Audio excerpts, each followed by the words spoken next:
Cumprimento a todo o povo de Deus com a paz de nosso Senhor e Salvador Jesus Cristo. Quem vos fala é o evangelista Márcio Ramiro, do canal Unção e Graça para Todos, que tem o intuito, este canal, de acrescentar conhecimento aos conhecimentos que os amados e queridos irmãos que estão inscritos neste canal têm. Pois quero pedir desculpa aos irmãos pelo não postar da quinta aula que falava sobre a unidade da raça humana. Foi por motivos técnicos que nós não postamos. A questão foi que após nós gravarmos o vídeo, o presbítero Sérgio, que sempre está nos cooperando, nos ajudando aqui, sendo uma mão amiga,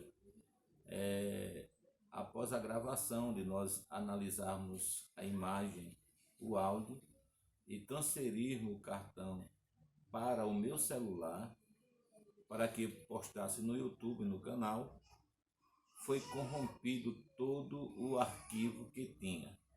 Foi por isso que não postamos a quinta aula falando sobre a unidade da raça humana. Confesso aos irmãos que fiquei um pouco entristecido, pois tinha me empenhado para trazer um conteúdo panorâmico sobre as nações existentes ali após o dilúvio, que eram três, aliás, nações não, povos, né, que tinha, pois através dos três filhos de Noé, Jafé, Cão e Sem, né, que eram os três filhos de Noé, que formaram-se ali três povos. Ia falar sobre Nirode, o grande caçador que se tornou um grande líder, né, e através da sua liderança ele pegou esses três povos que existia, que tinha linguística diferente, tornou em uma unidade só de língua e tornou também os três povos em um só povo. E ali na planície de Sinear, ele agrupou este povo e impediu, né, que este povo povoasse a terra, porque a mesma ordem que Adão recebeu para povoar a terra, também Noé recebeu para povoar toda a terra. E isso foi um ato de rebelião de Nirode. É até o nome dele, Nirode, através do seu pai Gushi, né, que significa rebelde. Então já o nome para os judeus já identifica o caráter da pessoa. Então já o nome Nirode, rebelde, já identificava que ele era um rebelde que praticaria uma rebelião contra Deus e contra o propósito original de Deus, que era de povoar toda a terra, porque Deus fez a terra para ser habitada. E eu estou pensando que ainda essa semana eu vou fazer essa postagem, gravar um novo vídeo e fazer a postagem da quinta aula, apesar que já foi ensinada na sala de escola bíblica dominical pelos amados professores e aprendido, né? Os alunos estavam presentes na sala, mas mesmo assim eu vou postar por certa semana ainda a quinta aula. E também nesse sábado nós estamos começando a nossa série sobre apologética, aonde nós vamos decorrer dentro do estudo apologético. Vamos começar por uma introdução sobre apologia e depois estaremos pegando a apologética e trazendo sobre seitas e heresias, sobre os mormons, sobre o testemunho de Jeová, sobre Allan Kardec, sobre tantas outras religiões que são seitas com as suas heresias. Pois bem, nós neste dia iremos tratar a lição de número 6 de 9 de fevereiro de 2020, a sexualidade humana. Vamos falar sobre o sexo, a sexualidade. Pois bem, a nossa lição ela se divide em três tópicos, que o primeiro tópico é Deus criou apenas dois sexos, e esse tópico, primeiro tópico, divide-se em três subtópicos.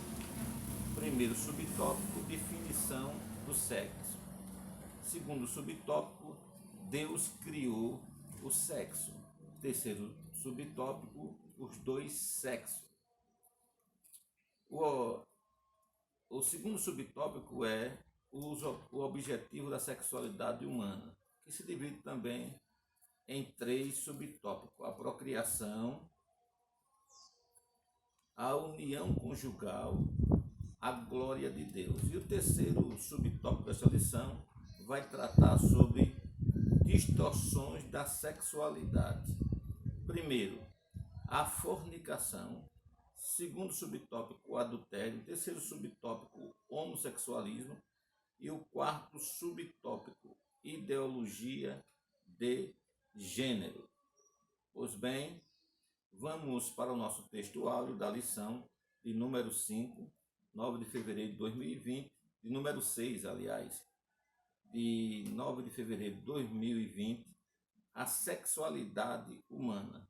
Nosso texto áudio se encontra no Evangelho que, segundo escreveu o evangelista São Mateus, capítulo 19, versículo 4 e 5, que diz assim: Ele, porém, respondendo, disse-lhe: Não tendes lido que no princípio o Criador os fez macho e fêmea, e disse: Portanto, deixará o homem pai e mãe, e se unirá à sua mulher, e serão dois numa só carne.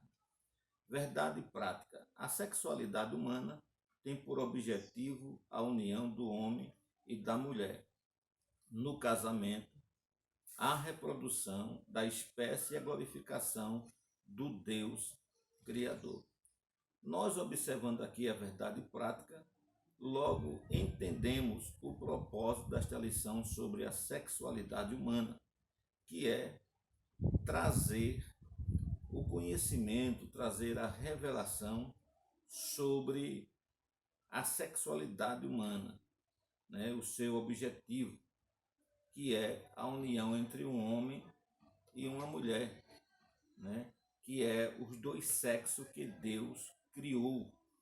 Quando a Bíblia diz, no livro do Gênesis, que Deus criou o homem e o criou macho e fêmea, né? Isso está apontando não que o homem é homem, nasce do sexo masculino, nasce macho, né? A linguagem hebraica ela traz dois nomes identificativos, dois termos identificativos na sua linguagem, Ish, que é macho, e Isha, que é fêmea, pois Ish fala também de pontiagudo, fala do órgão genital masculino. Isha, que é fêmea, também fala de um recôncavo, que é uma cavidade que representa a genitália feminina. Pois bem, nessa questão que estamos vivendo hoje, no presente século, nessa presente sociedade, em pleno século XXI, nós estamos vivendo uma degeneração, uma afronta à verdade de Deus, uma descaracterização da forma que Deus criou o ser humano. Bem, nós sabemos, não tenho nada contra aos homossexuais masculinos, nem os homossexuais femininos, apenas tenho um compromisso com a Bíblia Sagrada, o livro de regra e de vida do cristão. Então eu defendo a minha fé, sou um apologista, né? Um apologético, que tenho que defender a minha fé e a doutrina da Bíblia Sagrada. E nós sabemos que existe uma proliferação, né? uma libertinagem de uma proclamação de um terceiro sexo, né? De um terceiro sexo em que um homem nasce homem e ele se torna um homossexual, né? Faz um papel como fosse uma mulher, até toma hormônio feminino, cresce os seios, desenvolve as nádegas, né? Faz cirurgia a laser para tirar os pelos do rosto, né? Faz cirurgia, né, para tirar o órgão masculino e do órgão masculino ali formar uma genitália feminina. Mas quero dizer que mesmo que o homem faça toda a transformação possível, que a cirurgia plástica possa fazer um cirurgião, mas nunca ele vai deixar de ser homem. Mesmo que no lugar do órgão genital masculino forme-se uma genitália feminina, mas nunca vai ser uma genitália feminina, não vai ter aquela sensibilidade que uma mulher tem. Mesmo que uma mulher pegue e coloque uma prótese e da sua genitália faça um órgão genital masculino, mas nunca vai ser homem. Por quê? Porque Deus formou eles na mesma unidade do pó da terra, deu a este homem e esta mulher a sua semelhança, mas eles são formados diferente. A formação craniana de um homem é diferente da formação craniana de uma mulher. A formação óssea de um corpo do homem é diferente da formação óssea do esqueleto de uma mulher. Os órgãos são diferentes, porque a mulher tem um órgão reprodutor, né? Tem o útero. E o homem, por mais que transforma-se, queira chegar à aparência da mulher, nunca vai ter um útero. Não pode ter um útero. Outra coisa, o homem ficou para liderar, governar, né? E é um instrumento que Deus criou, que unindo-se com a mulher, vem a procriação. Mas um homem com outro homem não podem produzir a prole, não pode produzir no ventre do outro homem uma criança. Não existe, não pode, porque isso é contra a natureza humana que Deus criou, o homem e a mulher. Então, existe aí um desenfreamento, uma distorção, uma aberração doutrinária. A ciência, a psicologia, a sociologia diz que a questão do homossexualismo masculino e feminino, ele é uma questão, uma doença, é um transtorno. Outros dizem que é uma opção, outros dizem que, alguns médicos dizem que é um retardamento do cromossomo Y que forma o sexo masculino, porque o cromossomo XY forma a sexualidade de uma criança do sexo masculino, macho. X forma do sexo feminino. Pois bem, e algumas pessoas caem dentro de uma falácia, dentro daquilo que acha, o seu achismo, sem comprovação científica, dizer que o homem, o macho, né, a criança do sexo masculino, nasce, mas dentro dele tem uma mulher.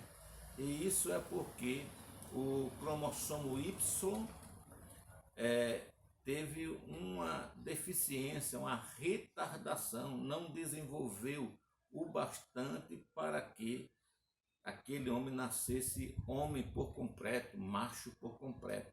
Isso é uma falácia, isso é uma mentira, isso não existe. Deus criou o homem, macho, criou a mulher, fêmea. E não existe essa distorção que a maioria da nossa sociedade tem abraçado, né? Hoje, antigamente, era vergonhoso uma família ter uma pessoa que aderisse, né, o homossexualismo feminino, masculino. Hoje nós encontramos pais satisfeitos, alegres, muito alegres por ter um filho que é do sexo masculino, mas tem um contato sexual, uma vivência sexual com outro homem. Eu não tenho nada contra o homossexual, tanto feminino como masculino. Mas a Bíblia, ela nos diz que Deus ama o pecador, mas se aborrece do pecado que este comete. Então, eu não tenho nada contra. Quero deixar bem claro que eu não tenho nada contra. Eu amo os homossexuais, tanto feminino como masculino. Oro por eles, para que Deus venha, eles venham ter um encontro com Deus, que o Espírito Santo convença do pecado, da justiça e do juízo, e traga o arrependimento, e traga a salvação, e traga a eles a verdadeira identidade, e não essa identidade falsificada por uma doutrina errônea, absurda, que tira a característica da verdadeira criação de Deus em formar o homem macho e a mulher uma fêmea. Então, vemos isso aqui. E a sexualidade também é para o casamento, a união conjugal entre uma mulher e um homem, entre macho e fêmea. Não entre dois homens, entre duas mulheres. Isso não é um casal, isso é um par de pessoas. É um par de pessoas. Nunca houve, nem no mundo animal, nem no mundo vegetal, o agasalamento entre uma leoa e uma leoa para ela ficar no período de germinar ali e ter os seus filhotes. A zebra fêmea com a zebra fêmea. Não existe isso. Isso é contra a natureza original da criação de Deus. Pois bem, vamos à nossa leitura em classe. Mateus capítulo 19, versículo 1 ao 12, que diz assim: E aconteceu que, concluindo Jesus esse discurso, saiu da Galiléia, dirigiu-se aos confins da Judéia, além do Jordão, e seguiram-no muita gente e curou-os ali. Então chegaram ao pé dele os fariseus, tentando e dizendo-lhe: É lícito ao homem repudiar sua mulher por qualquer motivo? Ele, porém, respondendo, disse-lhe: Não tendes lido que no princípio o Criador os fez macho e fêmea? E disse: Portanto, deixará o homem pai e mãe e se unirá à sua mulher, e será dois numa só carne. Assim, não são mais dois, mas uma só carne. Portanto, o que Deus ajuntou, não separa o homem. Disseram-lhe eles: Então, por que mandou Moisés dar-lhe carta de divórcio e repudiá-la?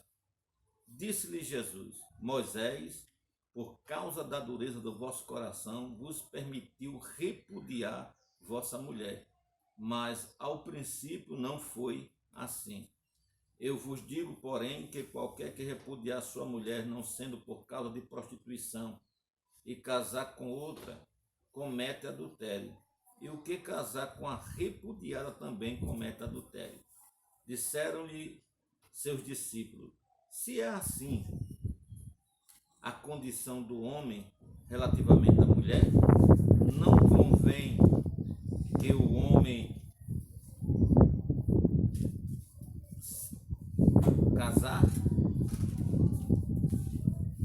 E ele, porém, lhe disse, nem a todos podem, nem ele, porém, lhe disse, nem todos podem receber esta palavra, mas só aqueles a quem foi concedido. Porque há eunucos que assim nasceram do ventre da mãe, há eunucos que foram castrados pelos homens, e há eunucos que se castraram a si mesmo por causa do reino dos céus. Quem pode receber isso, que o receba. O objetivo geral da lição é mostrar que o sexo foi criado por Deus para ser desfrutado do matrimônio. O objetivo específico divide em três, que o primeiro é conceituar a palavra sexo e enfatizar que Deus criou apenas dois sexos. Segundo, elencar os objetivos da sexualidade humana. Terceiro, apontar a distorção da sexualidade. Pois bem, vamos para o nosso primeiro tópico. Deus criou apenas dois sexos. Como já tenho falado no começo, numa palavra introdutiva, que Deus criou macho e criou fêmea. Deus não criou um terceiro sexo, um quarto sexo, ou um homem por completo e outro homem dividido entre o sexo masculino e o sexo feminino. Como eu já falei, que isso é uma aberração, uma doutrina errônea, uma tremenda de uma heresia que vai de encontro à natureza original que Deus criou, o homem. Definição de sexo. O sexo pode ser definido de acordo com o dicionário House como a conformação física, orgânica, celular, particular, que permite distinguir o homem e a mulher, atribuindo-lhes um papel específico na reprodução. Então, a definição de sexo é isso, né?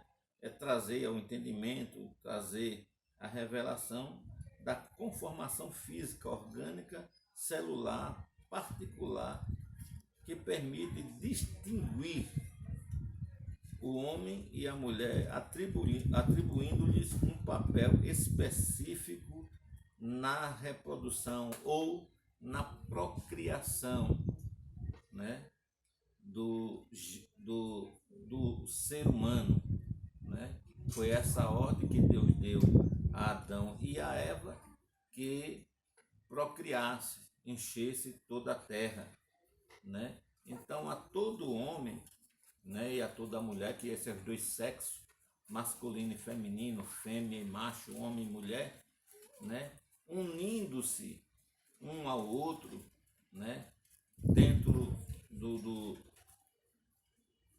dentro de uma coabitação, convivendo os dois ali, ele é dos instrumentos para a procriação, para desenvolver, para trazer a germinação, a multiplicação do ser humano. Então não existe essa questão de homem com homem, apesar que existe uma política social, existe uma aceitação no mundo que vivemos do casamento homossexual, né? Isso aí é uma afronta a Deus, qual nós vamos ver no decorrer desta lição. O nosso segundo tópico fala, né, que Deus criou o sexo, né? Deus criou o sexo. O sexo não é pecado. O sexo só é pecado quando ele é fora do casamento, ou quando ele tem as práticas que tem uma palavra original, no grego, porneia, que é uma palavra abrangente sobre as várias ramificações, identificações de prostituição, né? Então, o sexo é uma coisa que Deus criou para o homem e para a mulher desfrutar, para o homem desfrutar o prazer com a sua mulher, né?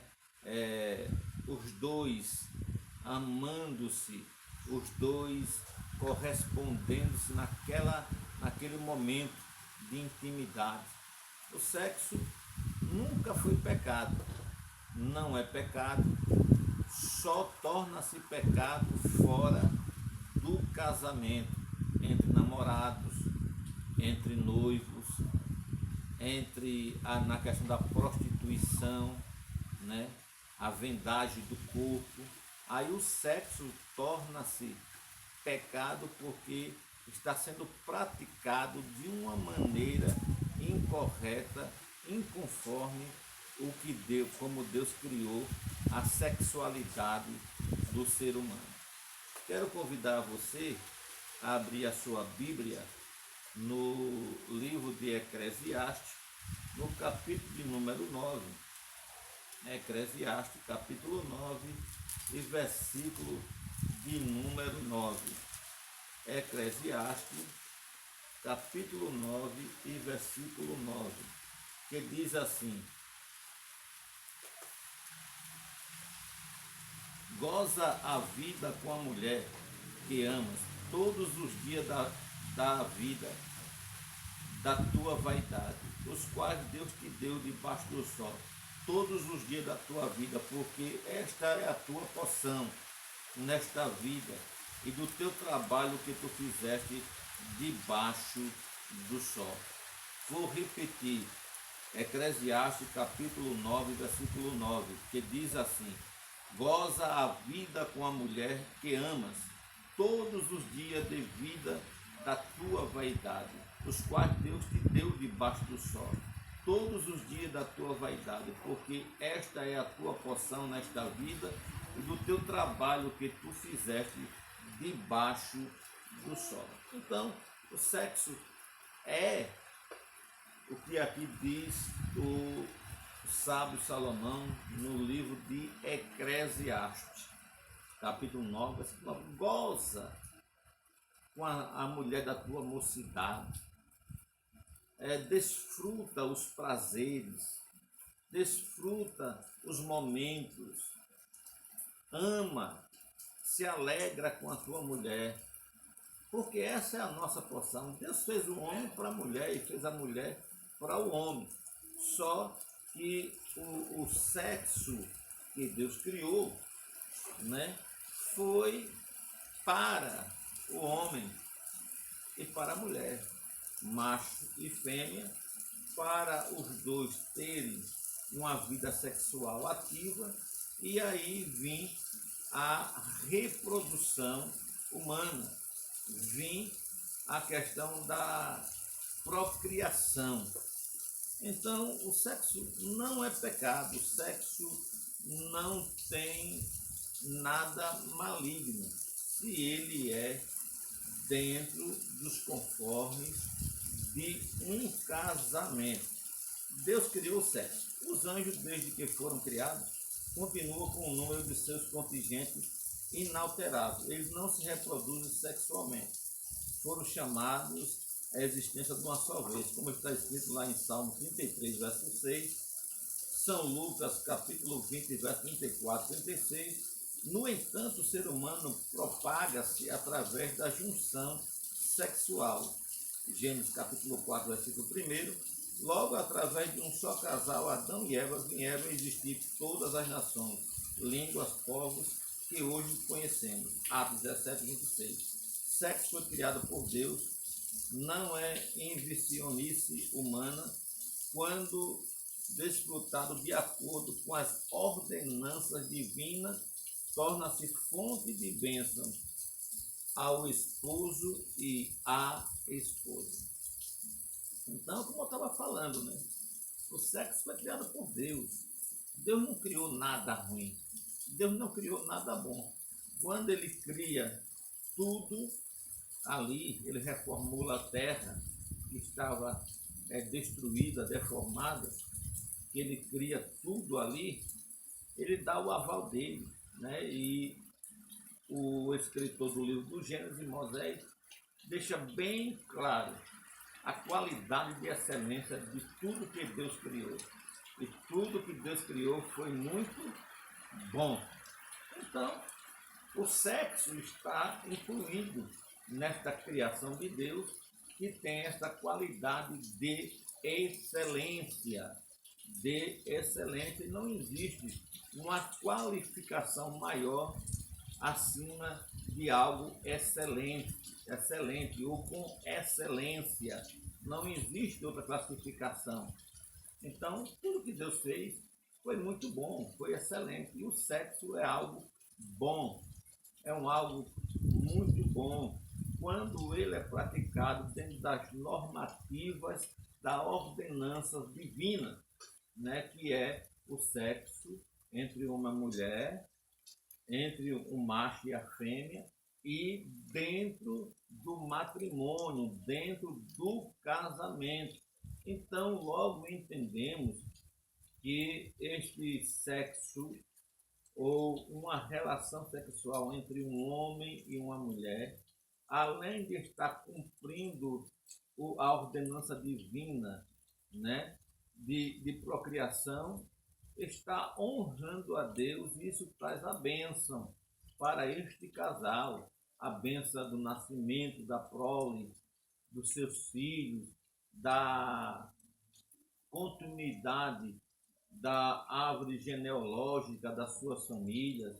A alegria de uma casa é uma criança, né? Apesar dos trabalhos que tem de cuidado, de educar, de os pais tomarem a posição de ser espelho para os seus filhos, mas uma criança é uma bênção. E quando há este contato entre um homem e uma mulher, e vem também a reprodução humana, vem a propagação do ser humano, vem um novo nascimento, a existência de uma nova vida, isso é uma bênção. Agora, vem o contraponto, um homem com homem. Além de ser uma aberração, isso é uma maldição, mulher com mulher. E isso é uma aberração, e isso não traz bênção para estes dois homens, que um se acha que é mulher, e homem com homem mantendo uma relação sexual, ou uma mulher que se acha ser macho, ser um homem, e tem um contato com outra mulher como fosse um homem. Isso é uma aberração, isso traz maldição. Isso traz maldição, porque isso aí é confrontar, isso é entrar numa guerra contra a ordenança de Deus. E a Bíblia diz que é melhor obedecer do que sacrificar. E eu quero dizer com muita propriedade que esses atos aceitados pelo Estado, pelo governo presidencial, pelo governo do Estado, pela sociedade, a maior parte da sociedade aceita, isso é rebelião contra o Deus Criador dos céus e da terra e de toda a humanidade, povos, tribos e línguas. E quero advertir que um dia todos vão prestar conta dessas coisas. Todos vão prestar conta daquilo que estão fazendo em desobediência a Deus, querendo quebrar os princípios divinos, distorcendo a genuidade e originalidade de que como Deus criou o homem e criou a mulher, querendo macular a imagem de Deus no homem. Eu quero dizer que isso é uma afronta a Deus. Deus criou o sexo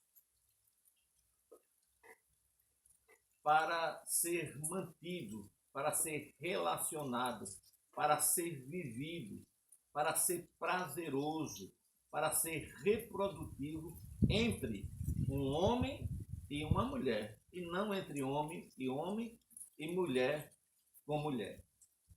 Pois bem, vamos para o terceiro subtópico do terceiro tópico, do primeiro tópico, que é os dois sexos. Já tenho falado sobre isso, né? Que Deus só criou macho e fêmea e não tem lugar, não tem espaço para essa falácia, para essa mentira, para essa distorção sexual do homossexualismo masculino e feminino. Né? Isso é uma coisa absurda, como já tenho falado. Vamos para o nosso segundo tópico, que é os objetivos da sexualidade. O sexo foi criado por Deus tendo em vista três objetivos: a procriação da espécie humana, a união conjugal e a glória divina. Então foi para isso que Deus criou a sexualidade, o sexo, para que o objetivo principal era o crescimento, a desenvoltura, a multiplicação do ser humano, né? Para vir, quando Deus criou o homem e a mulher, o homem e uma mulher, mas a terra foi criada para ser habitada, e não habitada apenas com Adão e com Eva. A ordem de Deus para este homem e para esta mulher era manter, viver uma vida sexual entre eles, ter contato sexual, ter o sexo entre os dois, desfrutar, gozar daquele momento prazeroso entre os dois, e daí eles, como ferramentas, instrumentos de Deus, para a multiplicação da espécie humana. Assim como as árvores do jardim, segundo a sua espécie, deveriam se multiplicar, os animais, os peixes, as aves, os répteis, a ordem foi multiplicar segundo a sua espécie. Quando Deus cria o homem e a mulher, também ordena a este homem, chamado Adão, e esta mulher, chamada Eva, mãe dos viventes, que procriasse, desse continuidade à existência da espécie humana para que enchesse toda a terra. Segundo objetivo é a união conjugal. Porque Deus criou a mulher para o homem? Por quê? A Bíblia diz que Deus viu que não era bom que o homem ele estivesse só, e lhe faria uma companheira à sua altura, que correspondesse, que estivesse diante dele. Para quê? Para acontecer o que aqui o sábio Salomão, ele diz no capítulo 9 e versículo 9: goza a vida com a mulher que amas todos os dias da tua vida. Agora, de uma forma legal, de uma forma ordeneira, de uma forma que glorificasse a Deus, que é a união conjugal deste homem e desta mulher. Nós vivemos, já não de agora, mas de muitos anos, né, a questão das pessoas vivendo junto, coabitando sem se casasse, né, como fosse marido e mulher. Né? Hoje a sociedade está tão corrompida que existe um convívio que não se pode chamar de cônjuge, que não pode falar de coabitação. Um mora na sua casa, o outro mora na sua casa, e finais de semana se encontram e ali mantém a relação sexual, mantém uma vida sexual. E isso aí é prostituição, porque não está legitimado, não está como Deus ordenou que o homem mantesse uma vida conjugal, né? Isso aí se chama frete. Essa forma de amor os gregos chamam de eros, paixão, algo que representa esse amor, um desejo carnal um pelo outro, sem responsabilidade, sem fidelidade, sem compromisso. Ali, dentro dos caracteres da sociedade de hoje, aí termina aquela noite, um vai para um canto e um vai para o outro. Aonde a questão de casal é dividir o dia a dia, é dividir, é ser cúmplice um do outro, é ser cooperativo um do outro, é ser aconselhador um do outro, é ser amigo um do outro, é chorar quando o seu cônjuge chora, é se alegrar quando o seu cônjuge se alegra, é viver uma vida que são dois vivendo uma só vida, sem nenhum tipo de interferência, de desligamento entre os dois, apesar que Deus une duas pessoas de pensamento diferente, de desejo diferente, mas dentro da convivência conjugal, é como disse Adão, essa é carne da minha carne e osso dos meus ossos. Não era mais Adão e Eva, eram os dois juntos em uma só pessoa. O nome dele era Adão, dele era Eva, mas a convivência conjugal era um só. Havia uma unidade. Ser um cônjuge é ter unidade. Não pode ter subtração, não pode ter multiplicação, porque se tiver multiplicação de outro cônjuge, de outra pessoa, aí é poligamia, isso é proibido por Deus. Não pode ter a soma de mais um, certo? É a unidade, igualdade. Isso é uma vida conjugal dentro do padrão divino. O sábio Salomão diz que bom é que esteja dois. Se um cair, outro levanta. Se alguém vir confrontar, brigar, querer guerrear contra um, o outro vai e entra ali para defender. Né? Quer aprender o que é uma vida conjugal exemplar? Leia o livro de Cantares. Leia o livro de Cantares e você vai ver como é que tem que ser uma vida conjugal. E uma revelação, né, importante, o livro de Cantares é um livro erótico. Ele fala também sobre sexo. Algumas partes ali, se você observar, ele fala sobre sexo.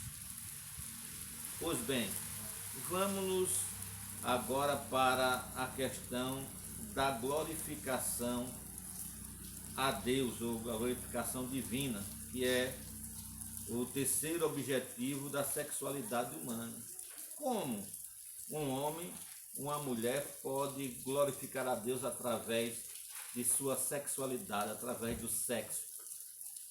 Fazendo tudo conforme a ordenança divina, obedecendo os padrões divinos, obedecendo a palavra de Deus que traz a forma, traz o modelo, traz o modo que tem que se manter esta vida sexual entre um casal, um cônjuge, casal legalmente, né? Casado civilmente, apesar que naquela época de Adão não havia casamento civil, né? Isso é a indagação de muitas pessoas que querem viver uma vida numa linguagem interiorana, amancebada, amigada, né?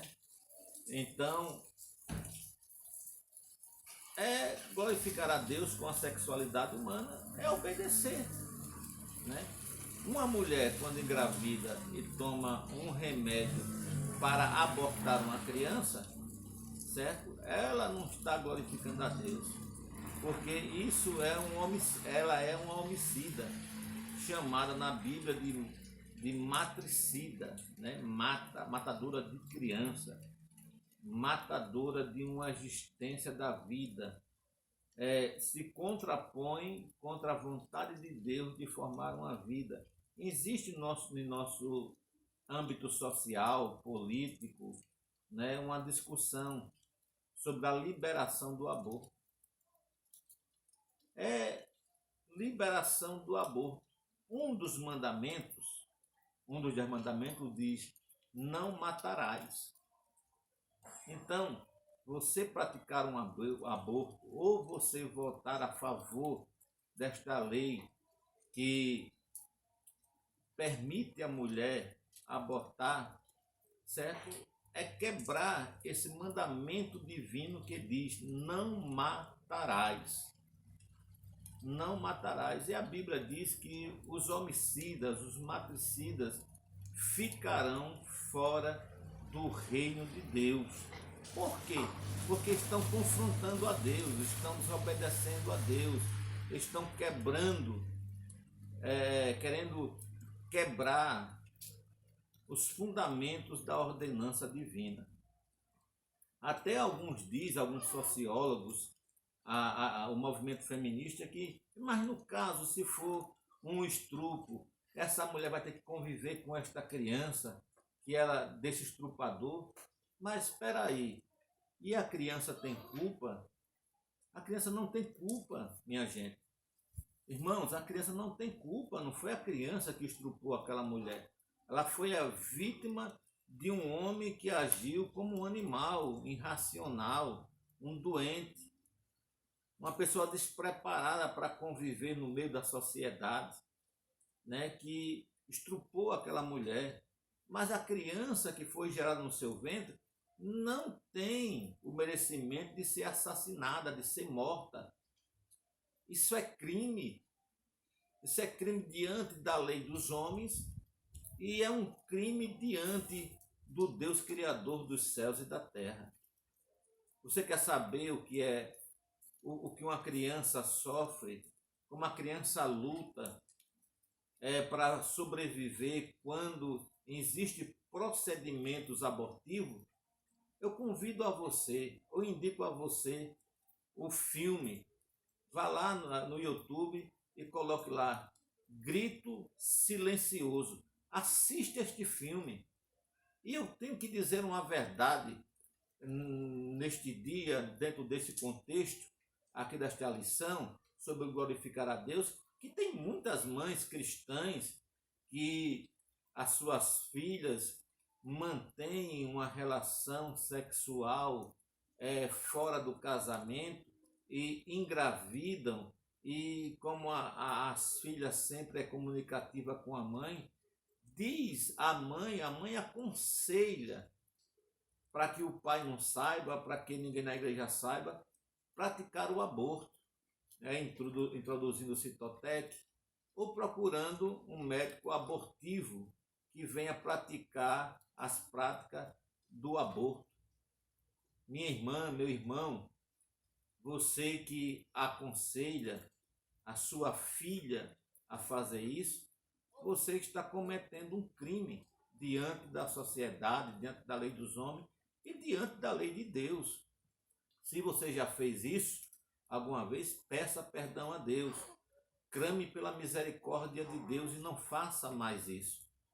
É melhor passar a vergonha da filha grávida do que pesar na sua consciência e pesar para você diante do juiz, que pode até custar, se você não se arrepender, se você não mudar o seu procedimento em vista disso, pode perder a sua salvação. Então, a gente não pode ser cúmplice. A Bíblia diz que se você sabe que é para fazer o bem e não faz, está pecando. Aí em Apocalipse capítulo 22, né, versículo 15, que diz: ficaram de fora os cães, os indólatras, os adúlteros, né, os homicidas. Diz também que aquele que ama e pratica a mentira, o que ama e o que pratica, o que assevera, o que aconselha. Nós vamos ver aqui, quando chegar no subtópico, tratar sobre o homossexualismo, que tanto os homossexuais existe uma punição divina, quanto também para tantos quanto aquele que apoiam. Vão prestar conta diante de Deus. A mesma coisa é a questão do aborto de uma criança. Tanto quem faz, como quem dá conselho, a quem ensina o remédio, a quem indica um médico para fazer o aborto, vai pagar o seu preço, tem uma dívida diante do seu Criador. Arrependa-se enquanto há tempo. Vamos para o nosso terceiro tópico, que é as distorções da sexualidade.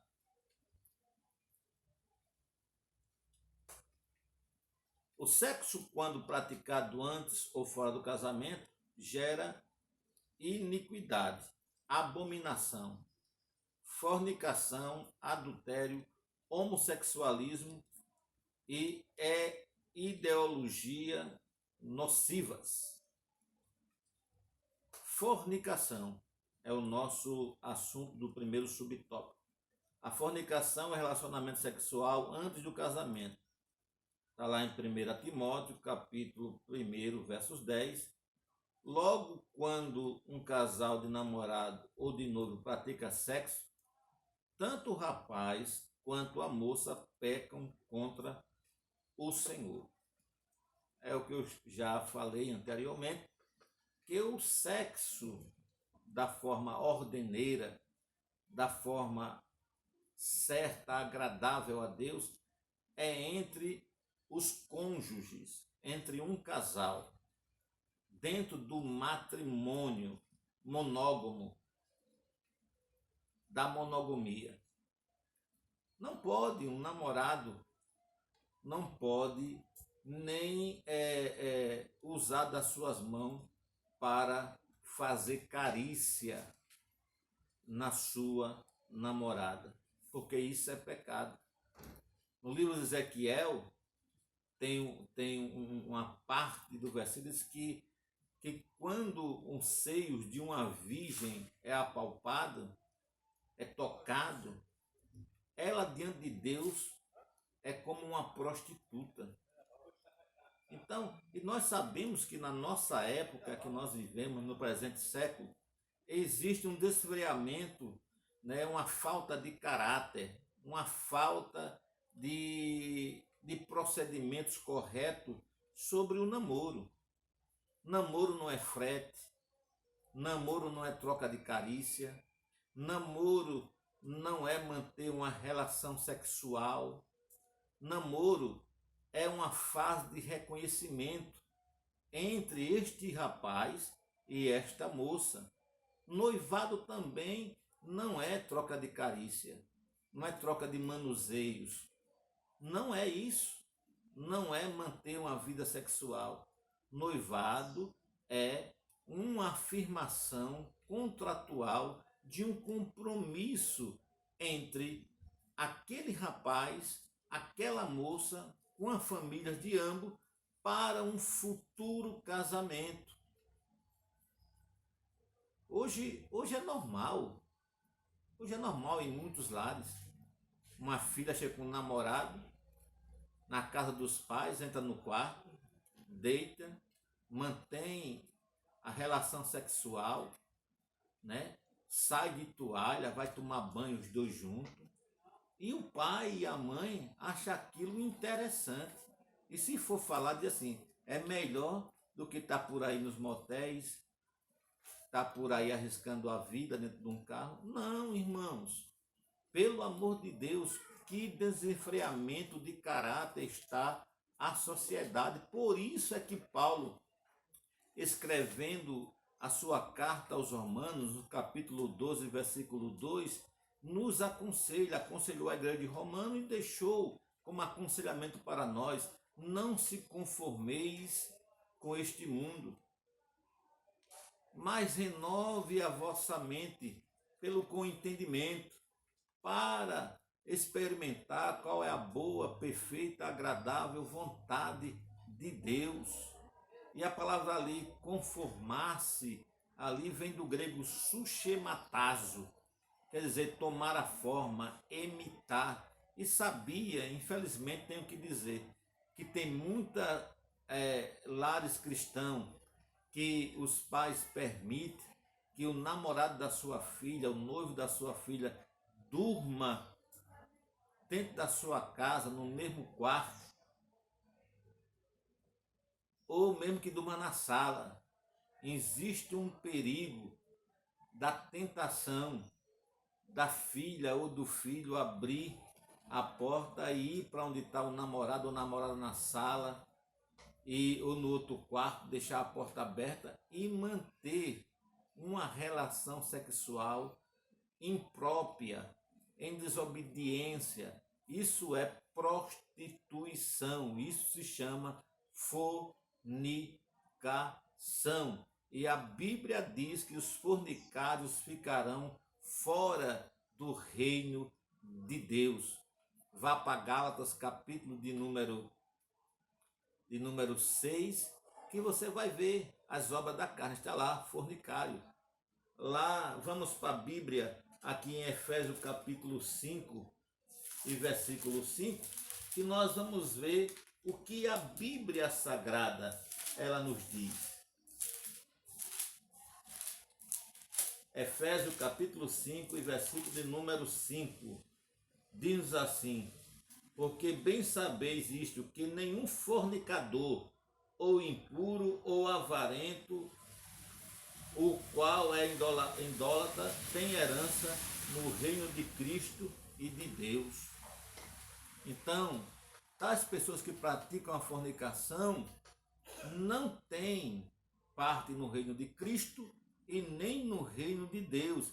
E existe uma sentença condenativa se não mudar, se não converter-se deste mau caminho, desta escolha que é desordenada e é desobediência ao próprio Deus. Eu quero também ler outros versículos com os amados irmãos sobre fornicação. Sobre a questão da fornicação. Vamos ler também 1 aos Coríntios, capítulo de número 6. Vamos ver o que diz a Bíblia Sagrada sobre a prática da fornicação. O que é que a Bíblia diz? O que é que a Bíblia acha? O que é que a Bíblia fala sobre isso? Capítulo 6, versículo 12, que diz assim: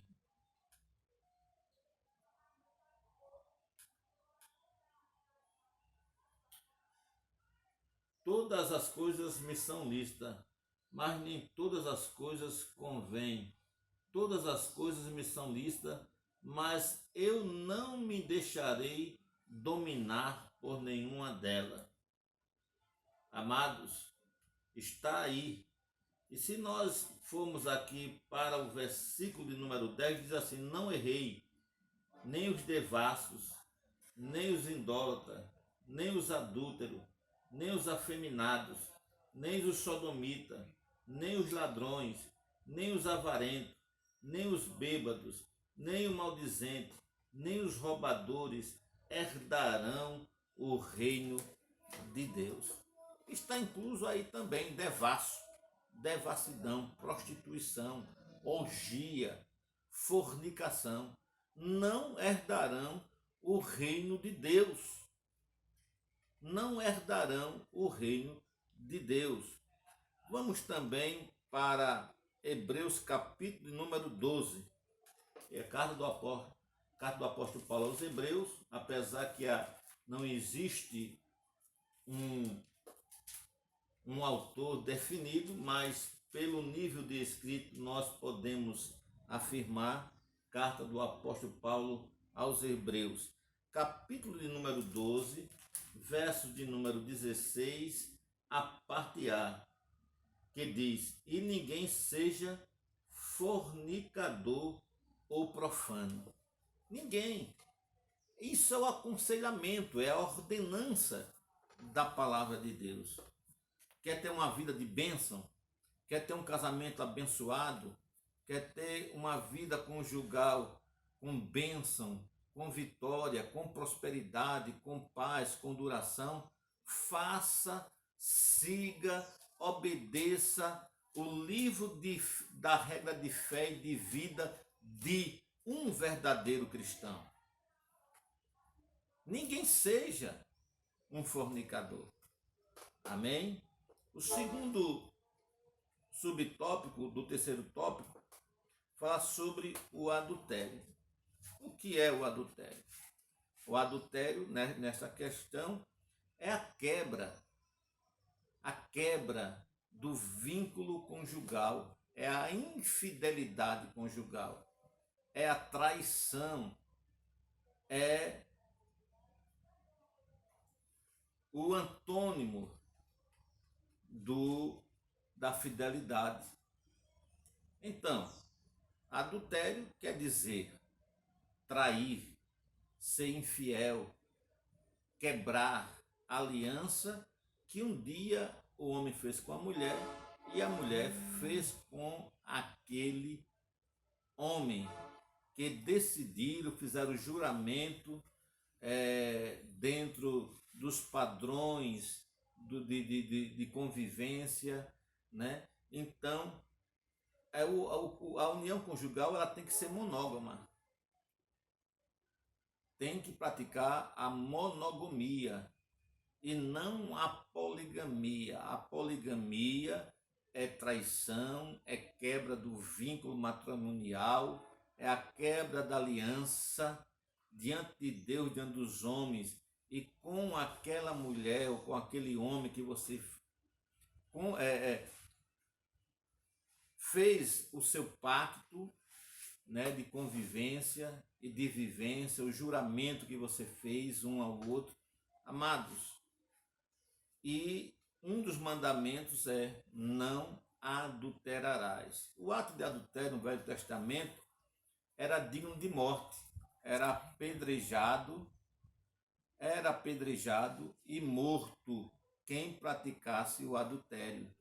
A gente vê aquele caso daquela mulher que foi pega em adultério, levada a Jesus, aqueles homens, cada um com a pedra, a multidão, para apedrejar aquela mulher que foi pega no ato de adultério, né? E Jesus, no Novo Testamento, ele foi bem categórico e bem legalista em dizer o seguinte: ele disse que os antigos falavam sobre adultério, que é pegar no ato. Ele disse: aquele que olhar para uma mulher e desejá-la, este comete adultério.